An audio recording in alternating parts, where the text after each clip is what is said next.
जय ज्योती। मी विनोद भिंगळे, अखिल भारतीय महात्मा फुले समता परिषद यवतमाळ जिल्हा अध्यक्ष पूर्व येथे काम करतो आहे।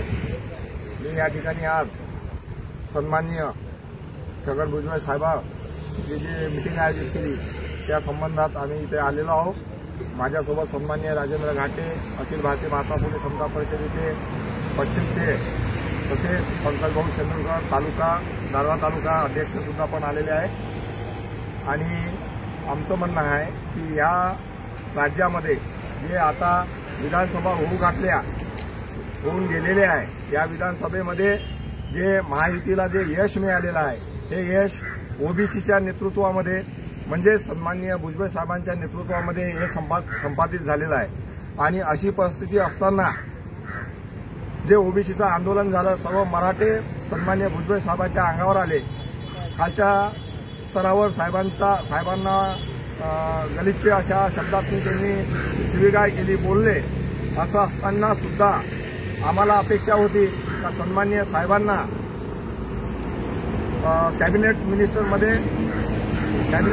मिळावी, पण बुद्धिपुरस्पर आम्हाला असं जाणवत आहे का जाणून बुजून साहेबांना या पदापासून दूर ठेवलेला आहे। यांचा आम्ही काल यवतमाळमध्ये सुद्धा आम्ही निषेध केलेला आहे। आणि आज जी साहेब भूमिका मांडत त्या भूमिकेशी आम्ही सर्व अखिल भारतीय महात्मा फुले समता परिषद यवतमाळ जिल्ह्याचे सर्व समता सैनिक साहेबांच्या पाठीशी आहोत। जय ज्योती जय भीम। आपण इतक्या लांबून यवतमाळवरून आलेला आहात, आपल्या भावना ज्या आहेत त्या साहेबांच्या प्रती आहेत, परंतु आता पुढल्या काळामध्ये साहेबांनी काय केलं पाहिजे असं तुम्हाला वाटतं? साहेबांना काही ना काही भूमिका घ्यावं आवश्यक ठळक, आणि आम्ही साहेबांनी ज्या भूमिका घेतील त्याप्रमाणे साहेबांच्या पाठीशी आम्ही ओबीसी समाज आणि आपला जो जेवढा ओबीसी घटक आहे विमुक्त भटक्या जमाती ह्या सुद्धा साहेबांच्या पाठीशी राहील याची आम्ही गवाही देतो। आणि यवतमाळ जिल्ह्यातर्फे आम्ही त्याच्यावर मोठं एक आंदोलन करण्याच्या विचारात आहोत। साहेबांना स्वतः निर्णय घ्यावा। नाही, साहेबांनी निर्णय घ्यावा बरोबर आहे, पण तुमचं काय मनोगत, तुम्हाला काय वाटतं? काय निर्णय घेतील ती घेतील, परंतु आपल्याला काय वाटतं, कोणता निर्णय योग्य राहील असं वाटतं तुम्हाला? साहेबांना इथून बाहेर पडावं, बाहेर पडावं म्हणजे पक्ष सोडावा? बिलकुल पक्ष सोडावा साहेबांनी, स्वतः पक्ष स्थापन करा। स्वतःनी पक्ष स्थापन करावा असं तुमचं म्हणणं आहे ना? बर, चांगली भावना आहे तुमची, स्वतःचा पक्ष निर्माण करावा। आपण यवतमाळवरून आलात, आपल्याला जे भावना आहेत की पक्ष सोडला पाहिजे आणि त्यांच्यावर अन्याय केलाय तो जो केलाय तो आपल्याला कुणी अन्याय केला सर वाटतंय की बाबा राष्ट्रवादी पक्षाने केलाय का युती सरकारने केलाय का मुख्यमंत्र्यांनी केलाय का ह्याच्या पाठीमागे अजून कुठली शक्ती आहे असं काय वाटतं आपल्याला? राष्ट्रवादी पक्षाने अन्याय केलेला आता एवढ्या वर्षापासून सन्माननीय साहेब राष्ट्रवादी पक्षामध्ये एकनिष्ठ आहे।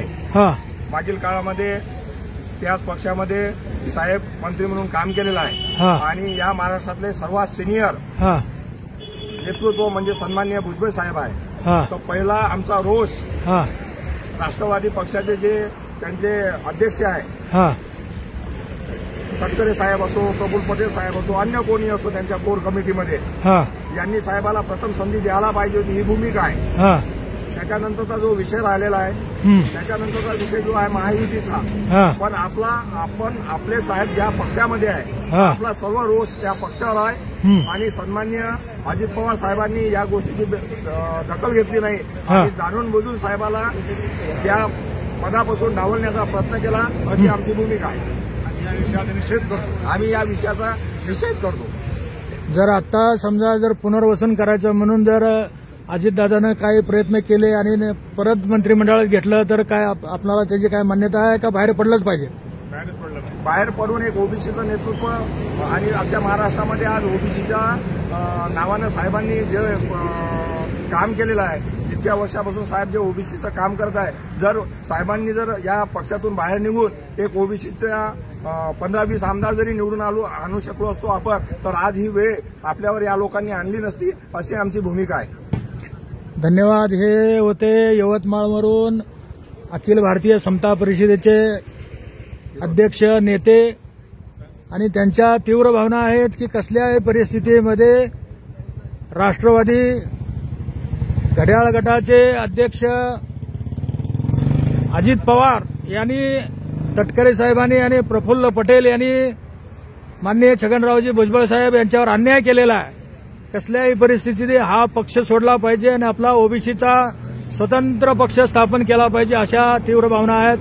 धन्यवाद. मी शंकरराव लिंगे, शिवक्रांती टीव्हीसाठी धन्यवाद.